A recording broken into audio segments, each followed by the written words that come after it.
Hi everyone, this is Jim. Welcome to this Blitz chess postmortem, a postmortem of my game number 316. My opponent played e4 and I played c5, playing the Sicilian. Since I've been doing this opening basic series on the Sicilian, I figured I should provide some examples where I can. So knight f3, we're going down the main line, d6, d4, the open Sicilian, takes. Now knight f6 attacking the pawn, and now I almost put it on the board. Knight c3 is the overwhelming favorite to defend with the knight. This second choice here, f3, I've seen this played. The idea is if you defend the pawn with f3, then you can avoid blocking the c pawn with the knight and then play c4 later, get a Maroczy bind going. But knight c3 is a normal move.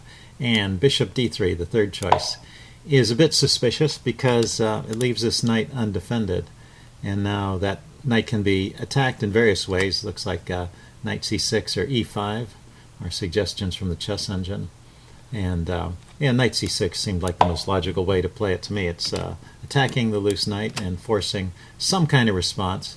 Now he could, instead of taking, he could just support the knight with bishop e3, developing a piece. Maybe that's a little better, but taking also is a way to get rid of one of my developed pieces while getting rid of his knight that's in jeopardy.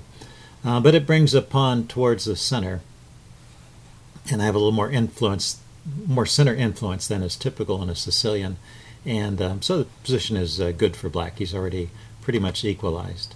So white castled here, and I played e5. So the opening book idea here, g6, that's actually another way to play that would have been pretty good.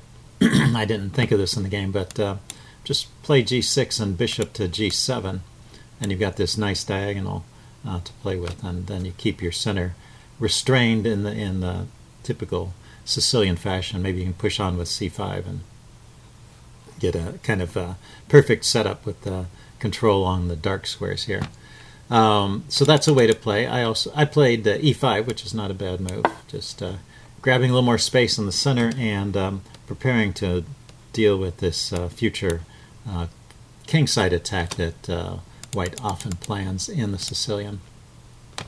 So first of all, white develops, and I develop. And then he pushes on with f4. So this is what I was prepared for. But it's not actually a good moment to play this move. I can take, or even there's other moves that could be played here. I can ignore it. But taking is a good move here. And so at this point, the advantage has swung from being even to being slightly in black's favor even. So he takes back the bishop. It's the most active way to take, and it puts some pressure on my d-pawn. And I castle. Just continue our development in rook b1.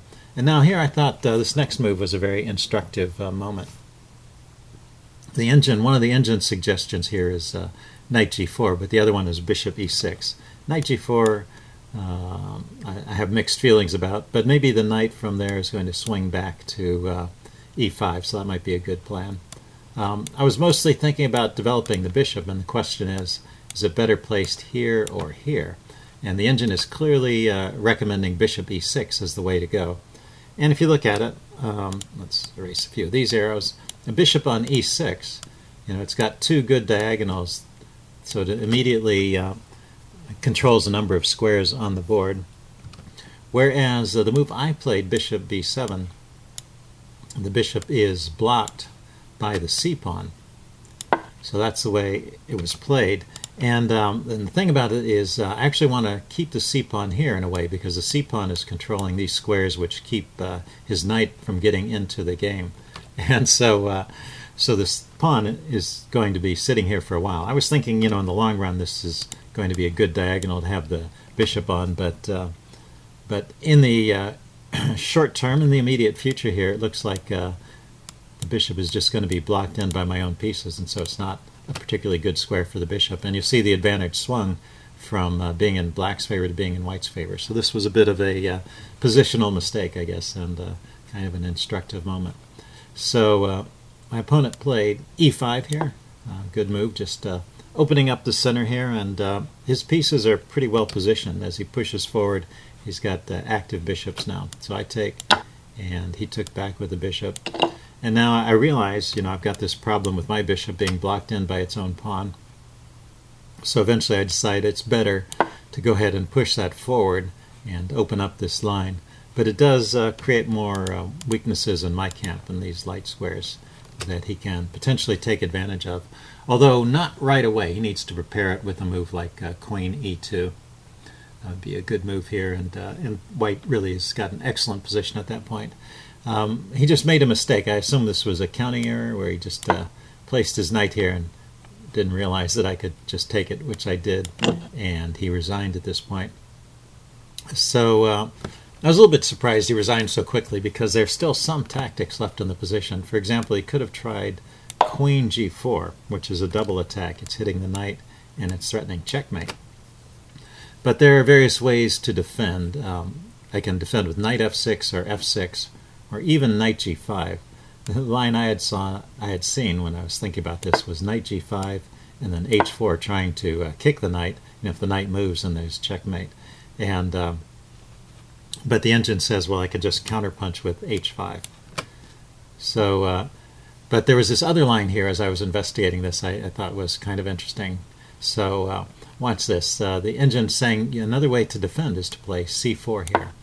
So C4 is intended to distract the bishop. The bishop goes here, and then Queen C8. And now this is another way of going after the queen and forcing a trade. And the engine says that he has nothing better than queen takes. If the queen drops back, then the bishop is loose. So, and if the queen moves to the side, then there's no more threat of mate, and I can just move my knight away and be a piece up. So that's a way of resolving it. The interesting thing is you have to ask why couldn't you just play Queen C8 immediately and challenge that queen? And if you play this, if you play Queen C8 right away before pushing the pawn, well, you're not putting any pressure on the bishop. You are threatening to trade the queen, but he can come here and attack your queen with his bishop. So, so this pawn move to C4 is a very interesting and subtle tactic. You're instead of going there, you go here with the pawn. It pulls the bishop off of this diagonal, so it can't come here and counterattack your queen. And then you play Queen C8, hitting the bishop and the queen simultaneously, and now the queen's got kind of two jobs. It wants to stay on this line and threaten mate, and it wants to stay on this this rank and support the bishop, and it can't manage to do both of them. So anyway, that's it for this video. I hope you guys enjoyed it. Leave any comments you have in the section below, and I will see you again soon. Bye.